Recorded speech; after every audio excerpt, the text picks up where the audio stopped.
People talk about two things when they talk about Gibson ES guitars. 1959 was the best year, and that they're burst killers. So today, I have an ES-335 from 1959 and an ES-355 mono from 1959. We have attack of the 59s. All the time people ask me, like, how do you know so much about guitars? Because I've been literally obsessed with guitars, guitar players, music, everything to do with guitar since I was a child. I remember going to my local music store, Gordon's Music, in the Denholm building in Worcester, Massachusetts, and I was like 12 or 13. And my mom, she'd be like, hey, you gonna hire my son to come work for you? I remember on my 15th birthday, my mom took me down to City Hall so I could get a worker's permit so I could legally go like tune guitars at Gordon's Music. And she like brought me back in and she was like, hey, you're gonna give my son that job? Because like I was always buying things. So I just wanted to know about guitars. And I remember in 2001-ish, my friend Scott Riebling purchased this guitar for my friend. We got this 1959 for sub 20 grand, when I now know that you have to have like Esquire after your name or Doctor before it to get a real 59. Why are we so obsessed with 1959? There was something about these PAF humbuckers, which guys, look at this. When George Gruen sold this guitar, it was sold as one of the cleanest examples of a 59 ever. Look at this freaking thing. Look at that headstock. A lot of these 59s, you'll see these tuners, they just disintegrate.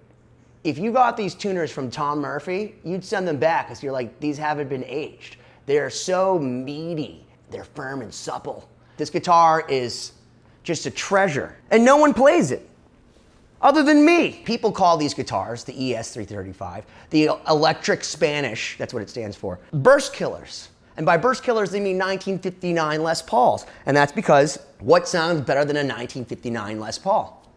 A 1959 ES-335. Simple. I love this 335.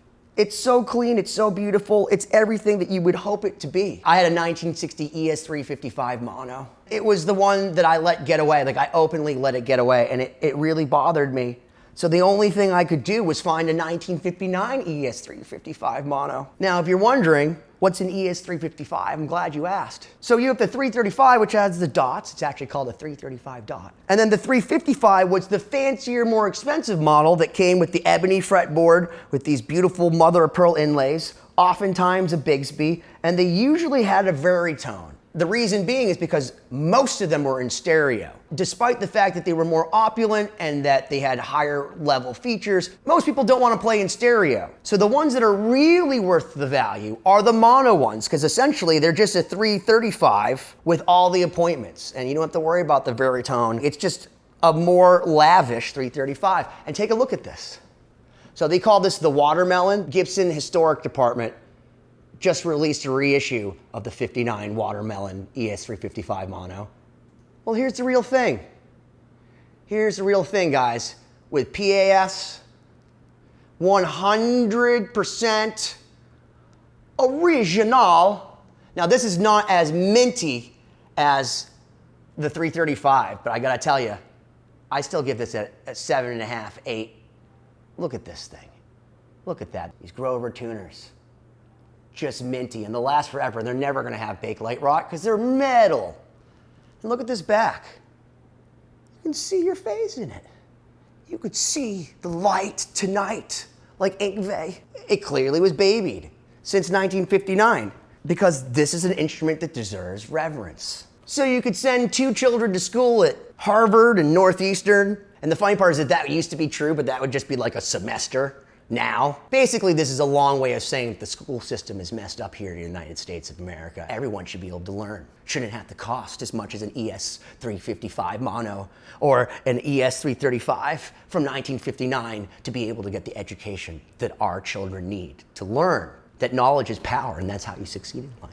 So that you can basically become a lawyer, or you can become a surgeon and then afford a guitar like this, because clearly those kids aren't going to music schools. As far as I know, no one's put an ES-355 mono from 1959 in watermelon, cherry, whatever it is, against an ES-335 1959. Certainly not as clean as this. The lawyer versus the surgeon.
Nothing that sounds better than just original PAF 59. What do you think of that thing? I think it's hard to do a dive bomb with the Bigsby, but... Oh, you're not aware that Bigsby's are literally the most useless invention in the history of time. They look cool though. Again, I say it's like smoking. They look cool, but it's not doing anything. I feel cool, and that's really what matters, I think. I never get to kind of like wail over backing tracks or whatever because I'm too lazy to make them. So I'm like, why don't I bring my bandmate here and we can kind of go back and forth. He tends to be a lot more picky as far as guitars. Like I like anything that just looks nice. I think that I'm less picky than you are because you're more concerned with how they look than I am. I just want a good sounding, solid guitar that plays well and lets me get the sound out that I want. And I think there's a lot of guitars that do that, but I'm not necessarily obsessed with the aesthetics or the perceived value that others like yourself might.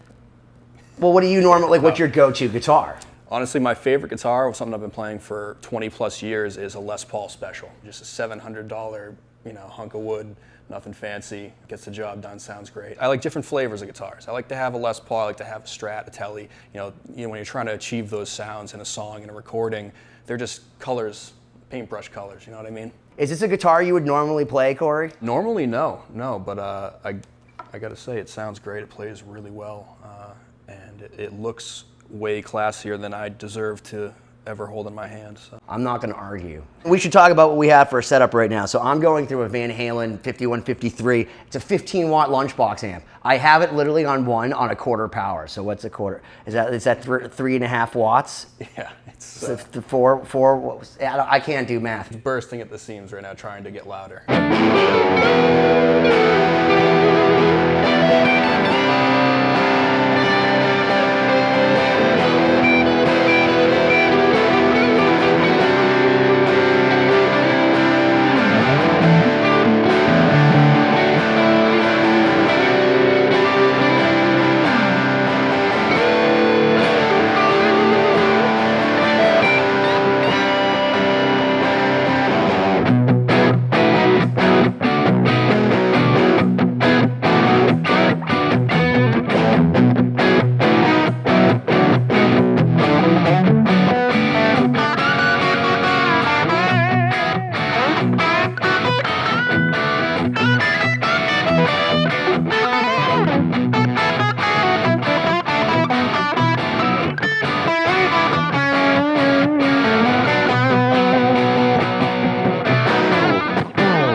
There's something to be said for just like the mojo in the guitar. Maybe we should switch so that people think if there's some magic from the Kemper. Oh my God, don't use cheap cables.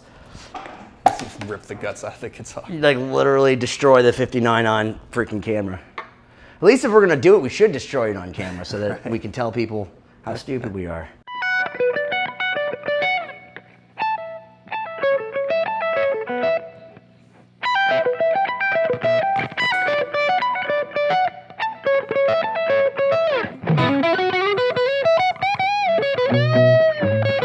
I feel like this one's a little bit acoustically louder. I don't know. Let's take them home, Cory.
pushing the Bigsby now. Fell in love with it. Yeah, man. I don't know. Which one do you guys think sounds better? Do you like these guitars? Who reigns supreme? Why don't you smash that subscribe button already?